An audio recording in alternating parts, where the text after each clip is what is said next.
Quando a gente tá assistindo uma série, é normal que a gente se depare com a morte de alguns personagens. E tem algumas dessas mortes que são tão importantes que mudam completamente o rumo da história. Hoje eu vou trazer 5 exemplos de séries que foram alteradas por causa da morte de alguns dos personagens. Vem comigo. Sejam muito bem-vindos a mais um vídeo aqui do canal Minha Vida é uma Série. Eu sou o Luke e vou trazer essas mortes aqui pra vocês. Inclusive, é meio que uma continuação de um outro vídeo que eu fiz algumas semanas atrás, de mortes que me deixaram chocados, que foram um trauma pra mim. No final desse vídeo aqui eu vou deixar linkado aqui do lado pra você clicar e poder ir lá assistir se você não viu ainda, beleza? Mas assiste isso aqui até o final. Aliás, deixa seu like, já se inscreve aqui se você tá gostando da frequência de vídeos aqui do canal de volta. Ativa o sininho das notificações, que é muito importante pra você não perder nenhum vídeo. E vale lembrar também que faltam apenas 2 dias pro sorteio da rifa, que eu tô rifando lá 1 ano de streaming. Qualquer streaming, o vencedor escolhe.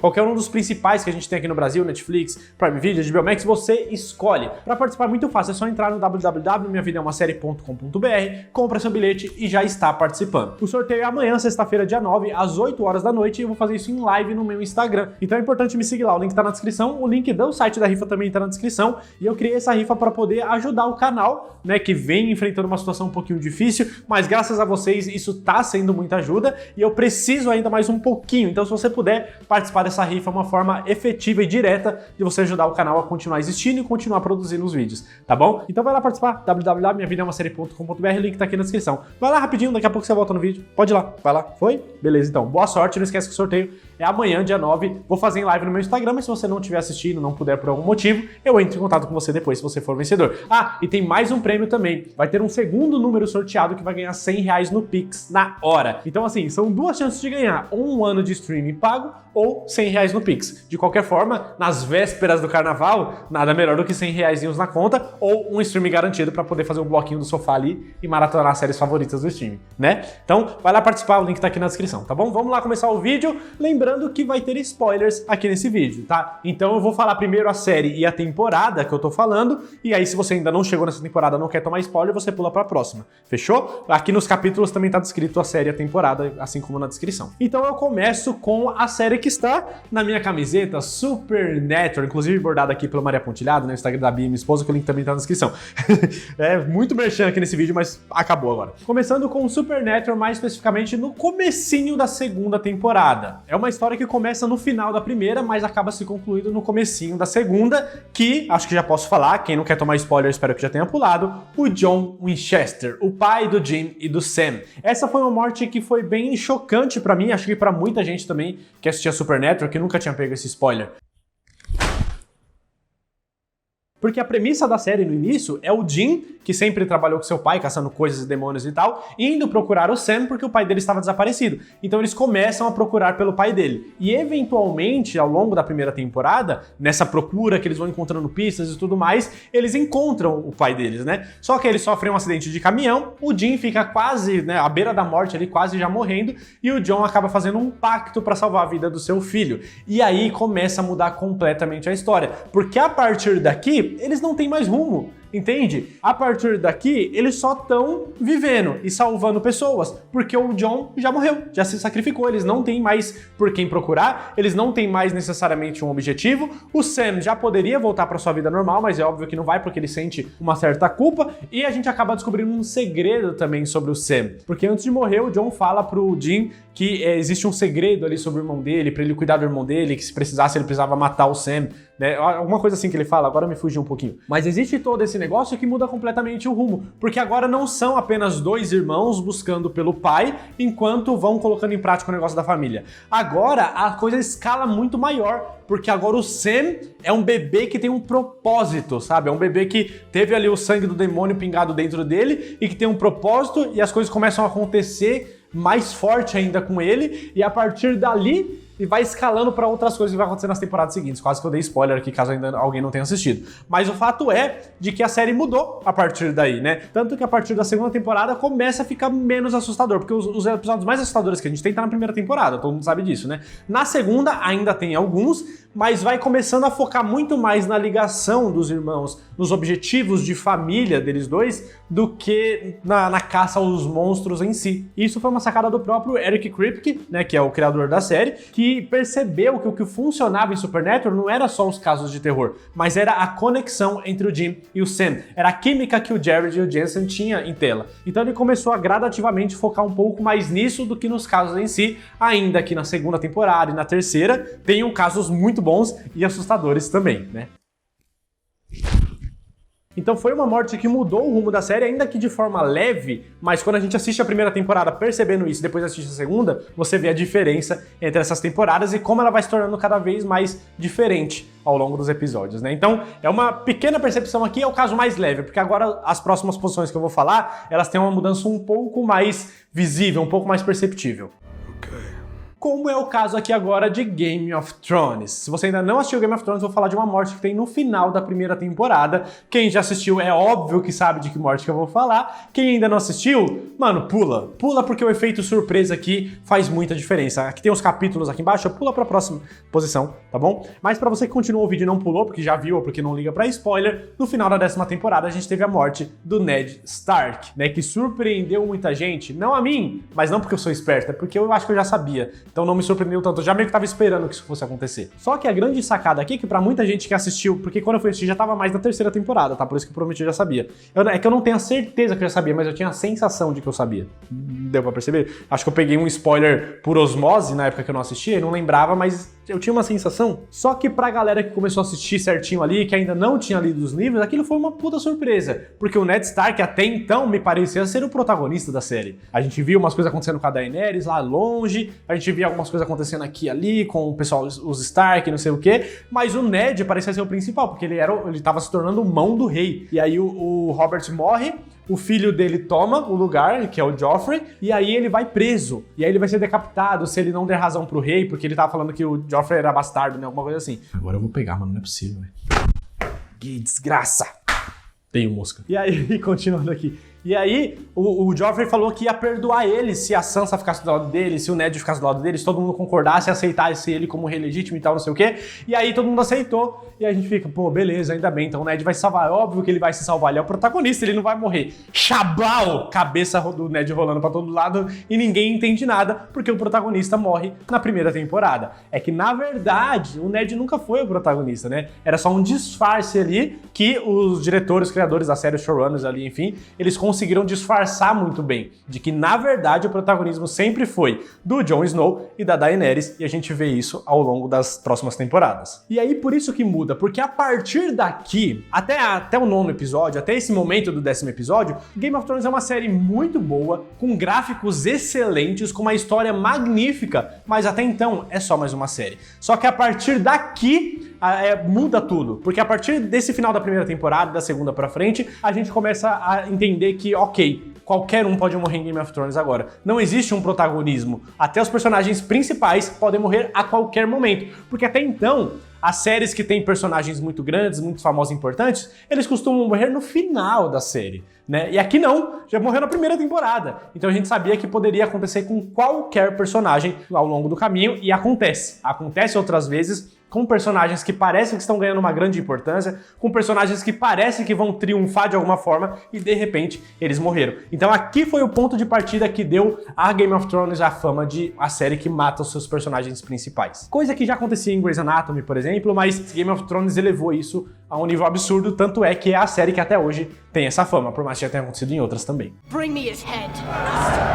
E falando em Grey's Anatomy, também temos a morte aqui de um personagem muito importante que muda tudo, que acontece no final, nos últimos episódios ali da 11ª temporada. Então se você ainda não assistiu Grey's Anatomy até essa temporada, dá uma pulada aqui, porque também é uma morte muito importante, que provavelmente, se você ainda não chegou nessa temporada, você já sabe dessa morte mesmo assim, você já deve ter tomado esse spoiler. Mas caso você não tenha tomado, não sou eu que quero te dar, porque aqui, ó, é proibido spoiler. Então se você tá assistindo Grey's Anatomy, ainda não chegou nessa temporada e não gosta de spoiler, pula pra próxima, tá? Porque vai ser mais sentida essa morte se você não souber dela. Mas se você não liga pra spoiler, ou já viu, vamos comigo falar da morte que temos no final da 11ª temporada, que é, óbvio, do Derek Shepherd. A morte do Derek é uma que eu já sabia, eu já esperava, então não me pegou tanto pela surpresa, mas ela foi muito angustiante pra mim, porque o Derek, ele tava consciente de que ele ia morrer, mano, e isso deve ser ser desesperador, porque ele não conseguia abrir o olho, ele não conseguia falar, ele não conseguia se mexer, mas ele estava consciente de que as pessoas que estavam cuidando dele, estavam operando ele, estavam fazendo bosta.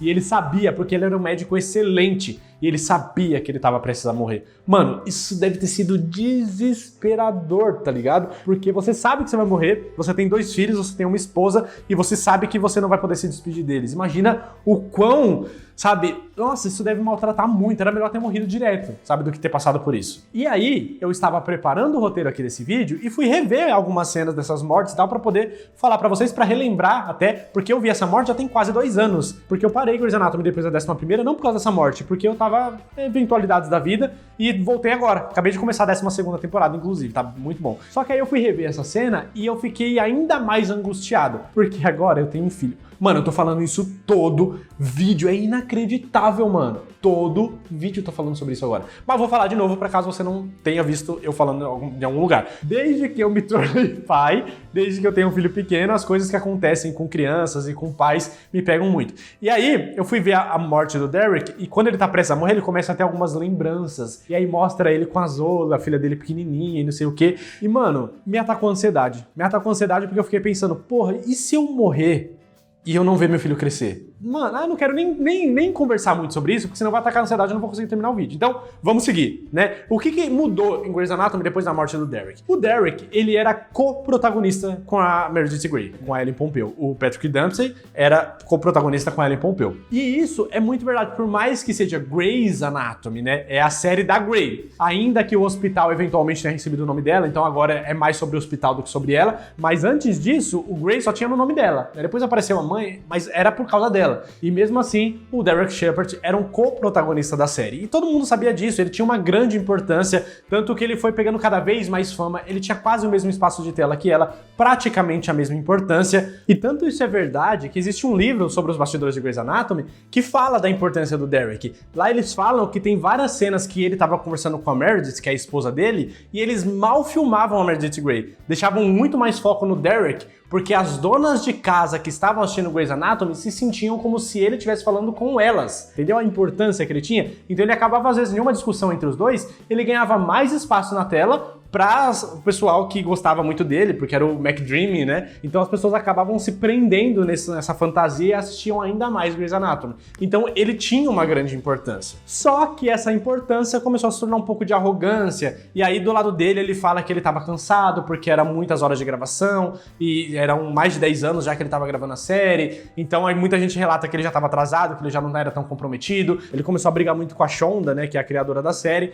então esses atritos aí fizeram com que o ator fosse, né, saísse da série. Não sei se teve um acordo, se teve multa, enfim. Mas ele acabou saindo da série por conta desses atritos com a criadora e com o clima com o elenco, com a própria Ellen Pompeo já não estava legal. A Ellen Pompeo falou que ele não era bem verdade isso de trabalhar demais não, porque ela mesma tinha feito muito mais tempo de tela do que ele, né, ficava muitas mais horas gravadas e não falava, não reclamava. Os outros atores também do elenco também não estavam reclamando tanto assim. Então, era um estrelismo dele, de certa forma. Inclusive, nem era pra ele ter ido pra 11ª temporada. Só que ofereceram tanto dinheiro pra ele que ele disse que não conseguiu recusar. Mas mesmo assim ele acabou saindo, ele tinha contrato até a 12ª, mas ele acabou saindo antes. Então a partir da saída do Derek Shepherd, do Patrick Dempsey, a série mudou um pouco o rumo, porque já não tinha mais o cara com quem, tô citando aqui o livro, tá? Não tinha mais o cara com quem as donas de casa iam se encantar, iam ficar ali, sabe, admiradas com ele e se manter assistindo a série por causa dele. Não tem mais isso. O que acaba trazendo mais espaço. Primeiro de tudo, trouxe mais protagonismo feminino. A gente percebe a força feminina. Eu tô percebendo isso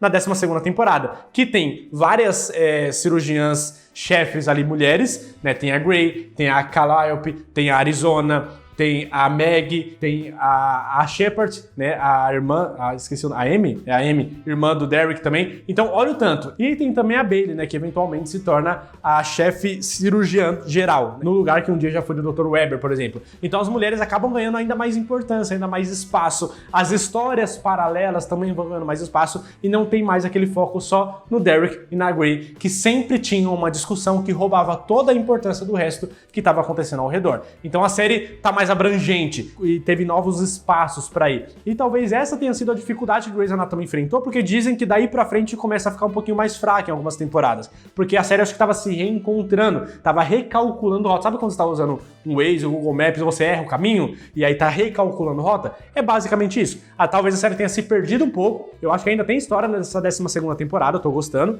mas em algum momento pode ser que a série vai se perder, porque não sabe exatamente pra onde tá indo mais, mas mesmo assim parece que ela se reencontrou e as temporadas mais recentes estão sendo elogiadas por muita gente que eu converso que ainda tá assistindo. Então eu já tô meio que preparado pra caso isso aconteça. Mas o fato é de que a saída do Derek mudou muito os rumos e as visões que temos em Grey's Anatomy. Agora, a mudança mais drástica do que essa aconteceu em Two and a Half Men, que essa sim foi uma mudança que todo mundo sabe do que eu vou falar. Mas caso você não saiba, vou falar de uma morte que teve no começo da 9ª temporada, tá? Que acontece, a 8ª temporada termina ok, mas no comecinho da 9ª tem uma morte ali muito importante que muda completamente a série, e se você ainda não assistiu, não quer tomar esse spoiler, pula. Mas esse eu acho que não tem tanto problema e acho que todo mundo já sabe também, né? Posso falar? Posso falar. A morte do Charlie Harper. O Charlie Sheen, por causa de problemas nos bastidores, problemas, discussões ali com o Chuck Lorre, que era o criador da série, ele acabou sendo demitido da sua própria série, que ele era o principal protagonista, ainda que tenha o Alan Harper, que eu esqueci o nome do ator agora, me falhou, desculpem, mas ainda que tenha o co-protagonismo dele, o Charlie era o principal. E aí ele foi demitido e colocaram o Ashton Kutcher no lugar, fazendo um outro personagem. E a saída que encontraram pro personagem, pro Charlie Harper, foi a morte dele. Ele acabou sendo morto pela Rose, porque no final da 8ª temporada eles fugiram juntos, e aí no comecinho da 9ª, meio que dá a entender que ela empurrou ele na frente de um trem. A gente não é necessariamente um spoiler, tá? Vou falar um negocinho do final, dos últimos episódios da 12ª temporada, tá bom? Se você não quiser tomar um spoiler, pula aqui rapidão. Mas no final da série, a gente descobre que na verdade ele tava vivo, que era uma invenção da Rose, né, que ele tava no fundo de um poço, mas que no final ele acaba morrendo de novo. Então, estou considerando a primeira morte, porque até então era uma morte verdadeira. E até então mudou completamente a série, porque já não era mais uma série de baixaria, uma série que tem sim umas piadas machistas do Charlie, porque é a personalidade dele, a gente sabe que são piadas absurdas, a gente dá risada porque a gente sabe que é errado. Não é algo que tenta passar como uma verdade, apesar de tenho certeza que algumas pessoas se identificam, mas não é o caso. Esse vídeo aqui eu não quero ficar militando nem nada. O fato é de que a série passou disso, de um cara que bebia, que ficava com prostituta, que não sei o que, mas tudo isso de uma forma cômica, é claro, pra um cara bobão que era apaixonado pela namorada dele desde a infância e que ficou bilionário e não sei o que. Então acaba sendo um paralelo, né, porque ambos os personagens, tanto o Charlie quanto o Walden, que é o personagem do Ashton Kutcher, os dois tiveram que amadurecer, mas de formas diferentes. Um era imaturo porque era mulherengo e bebia muito e tal, e o outro era imaturo porque era basicamente uma criança no corpo de um adulto, né? Ele nunca precisou amadurecer porque sempre tinha alguém cuidando dele. Só que é uma outra série, e aí muita gente parou de assistir Two and a Half Men, ou continuou, mas não gostou e critica até hoje por causa dessa mudança, porque, mano, completamente. E aí, eu sempre digo, eu gosto das temporadas com Ashton Kutcher, a química do Alan com o Walden acaba sendo muito boa e eu gosto do caminho que a série toma. Né? Ele não tenta ser um novo Charlie, ela não tenta se manter da mesma forma porque nunca seria, ela tenta tomar um novo rumo. Então eu costumo assistir como se fosse um spin-off. Uma nova série baseada. A série acaba na 8ª temporada quando o Charlie morre e aí da 9ª temporada pra frente é uma nova série pra mim. Eu encaro dessa forma, como se fosse uma antologia, assim. E aí quando eu faço isso, eu consigo aproveitar muito mais. Então fica a minha dica aqui pra você, se quiser tentar assistir da 9ª temporada pra frente, encara como se fosse uma nova série, uma série derivada. Você vai curtir, eu tenho certeza, porque o Ashton é muito bom na comédia, a história do personagem também é muito legal, e dá pra curtir muitos episódios. Tem uns episódios que são muito bobos, mas tem uns episódios que são, sim, muito legais. Então, essa é definitivamente uma morte que muda pra caramba a cara muda a série completamente. Só sobra o nome, o Alan e a Berta, porque até o Jake, em algum momento, ali sai da série. Então, muda pra caramba, né? E por último, uma morte que muita gente me cobrou de não estar no primeiro vídeo, que eu falei das mortes que mais me traumatizaram, eu trouxe para esse vídeo aqui, porque também mudou muito a série, e essa sim, de uma forma bem negativa, aconteceu no final da 8ª temporada de The Blacklist. Sim, se você ainda não assistiu, toma cuidado com os spoilers que eu vou falar aqui. Quem assistiu já sabe de que morte que eu vou falar. Mas antes eu quero te lembrar, deixar seu like, se inscrever, me seguir no Instagram, seguir a Bia também e ir lá participar da rifa www.minhavidaemasérie.com.br. Todos os links que eu estou falando estão aqui na descrição. Então você não precisa nem digitar, não precisa nem pesquisar. Desce aqui na descrição, clica no link, vai lá seguir, vai lá comprar os bilhetes da rifa, ajuda o canal, tá bom? Por favor. E se você já é inscrito, já me segue, já comprou o bilhete da rifa ou não tem condição de comprar, compartilha esse vídeo aqui com outras pessoas, compartilha o canal com outras pessoas, compartilha compartilha o link da rifa, fala, ó, entra aqui, manda pra pessoa já, www.minhavidaemasérie.com.br, já manda pra pessoa, fala, ó, compra um bilhete, se você comprar a gente divide o stream, sei lá, alguma coisa assim, tá bom? Você vai ajudar muito o canal, tá bom? Tô precisando muito da ajuda de vocês, fechou? Então vamos lá, já deu tempo de pular também, posso falar da morte que teve no final da 8ª temporada? É claro que é a morte dela, a Elizabeth King, a nossa Liz. Essa é uma morte que, mano, não deveria ter acontecido, e isso que me incomoda, porque a atriz, a Megan Boone, ela fazia a Elizabeth King, mas ela não tava mais à vontade na série, tanto é que na 8ª temporada ela fica vários episódios longe, ela não aparece, né? Aparece só as costas dela, aparece uma dublê ali fazendo uma sombra, fazendo não sei o quê, mas ela fica vários episódios afastado, porque se eu não me engano ela tava renegociando ali as coisas e ela tava querendo sair da série. Eu entendo, mas ao mesmo tempo eu acho um pouco de ingratidão, mas ao mesmo tempo eu entendo porque a série se estendeu demais. Todo mundo sabe que era pra ter terminado entre 5ª e 6ª temporada. Daí pra frente foi só pra trás, né? A série só decaiu até que chegou no abismo no final da 8ª temporada com a morte dela, porque não estava planejada. Quando o criador criou The Blacklist lá atrás, ele não planejava a morte da Elizabeth King, porque tudo indica que a Liz tomaria o lugar do Reginald, que seria revelada a identidade dele no final da série, ele provavelmente morreria e ela ficaria no lugar dele. Tava tudo escrito pra isso acontecer, tanto que ele sempre vem falando pra ela, olhe a cena, identifique os casos, investigue os casos com os olhos de um criminoso. Então ele ensinou ela a pensar como uma criminosa por muito tempo, ensinou ela como é que burlava todas as coisas, ensinava muitos segredos dele e deixou vários DVDs ali com aulas, verdadeiras aulas para cuidar dos negócios dele. Então esse era o destino da personagem. Só que a série se estendeu demais e a atriz ficou cansada e quis sair. E não dá pra culpar ela, porque a gente também queria sair da série e parar de assistir, né? Então com a saída dela, a série se perdeu completamente, até porque o próprio criador da série também saiu, né? Porque nem ele aguentou. Acho que ele mesmo falou, mano, ela vai sair? Ela que era o destino final da minha série vai sair? Então eu também vou embora, não tem mais o que fazer aqui. E saiu também. E a série se perdeu completamente no final da 9ª temporada. Na 10ª, teve muitos episódios bacanas, muitos bons mesmo, tipo, bons a nível das primeiras temporadas, mas episódios isolados, porque a história completa como um todo foi fraquíssima. Não teve um vilão à altura do Reginald, não teve um desafio muito grande. Na 9ª até teve um pouquinho, mas mesmo assim não foi lá aquelas coisas não. E aí na 10ª temporada, apesar de alguns episódios bons, terminou de uma forma ridícula. E eu não vou ficar me estendendo demais aqui porque eu não quero falar sobre o final de novo. Se você quiser saber sobre o final, vou deixar o link na descrição do vídeo que eu falo tudo que eu tenho pra falar desse final. Ridículo. A série, ela simplesmente não revela o que tinha pra revelar, não faz nada do que precisava fazer. Não fala sobre a identidade do Reginald, sobre os planos que ele tinha, sobre, sabe, todas essas coisas, não fala nada. Ela simplesmente acaba. E ainda assim, de uma forma horrível. Então, a série se perdeu muito com a saída da Elizabeth King. Eu acho que já que ela ia sair, eles podiam ter feito um final ali na 8ª temporada mesmo. Eles poderiam ter feito o que estava planejado desde o início, o Reginald morrendo, ela assumindo o lugar dele e terminava por aí. Ele no chão, ela pegando o chapéu, colocando na cabeça e saindo, sabe? E ficando no lugar dele. Mano, seria épico, seria um final maravilhoso pra uma série que já vinha capengando. E aí a série teve o final que teve. Horrível. Foi uma pena e eu acho que essa pra mim foi a morte que mais mudou uma série de uma forma negativa.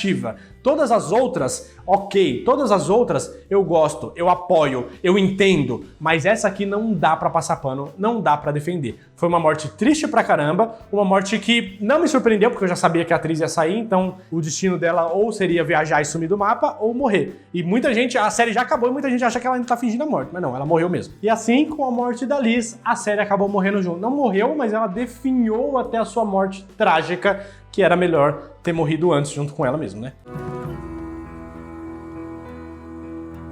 Essas são apenas algumas das mortes que eu lembro que mudaram pra sempre a história e o rumo de uma série. Você lembra de alguma outra? Deixa aqui nos comentários, mas coloca aviso de spoiler, por favor, tá bom? E não sai desse vídeo sem antes clicar nessa bolinha pra se inscrever. Se você ainda chegou até aqui e não se inscreveu ainda, pelo amor de Deus, se inscreve aqui. Não esquece de ir lá participar da rifa, tá? Você vai ajudar muito o canal, muito mesmo, tô precisando de vocês. Vai lá me seguir no Instagram, segue a Bia também, curte, compartilha, avisa as notificações aqui, tudo que vocês já sabem. E aqui do lado eu vou deixar os dois vídeos que eu citei. O do final de The Blacklist que eu falei, e aqui em cima aquele outro das mortes que eu falei, das mortes que me traumatizaram, fechou? Muito obrigado por ter assistido o vídeo até o final, não deixe o canal morrer como essas mortes que aconteceram aqui. Vai lá participar da rifa. Até a próxima, valeu!